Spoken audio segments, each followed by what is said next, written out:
पंतप्रधान नरेंद्र मोदी यांच्या वाढदिवसावरून विरोधक आणि सत्ताधाऱ्यांमध्ये जुंपलेली आहे। मोदींचा वाढदिवस हा देशासाठी काळा दिवस असल्याची टीका काँग्रेसच्या खासदार प्रणिती शिंदेने केली, तर काँग्रेसची कारकिर्दीच काळवंडलेली आहे अशी टीका भाजपच्या नेत्यांनी केली। ये हमारे लिए ब्लैक डे है क्योंकि आज हमारे देश में अघोषित इमरजेंसी चल रही है, अनडिक्लेयर्ड इमरजेंसी चल रही है।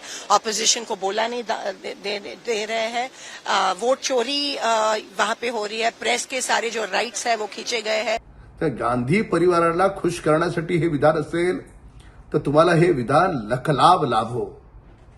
पण काळा दिवस जर तुम्हाला आठवायचा असेल तर आणीबाणीचे दिवस आठवा। राहुल गांधींच्या पिताश्री राजीव गांधींचं ते विधान आठवा की 1 रुपया दिल्लीतून निघतो आणि खाली पोहोचताना 15 पैसे पोहोचतो। आता पूर्णच्या पूर्ण पैसे लोकांच्या खात्यात पोहोचतात। कशाला काळा दिवस म्हणता आहात? हा काळा दिवस नाहीये, ही काँग्रेसच्या डोळ्यामध्ये आलेली ही आजारपणाची लक्षणं आहेत। त्यांना चांगलंही काळं दिसतं।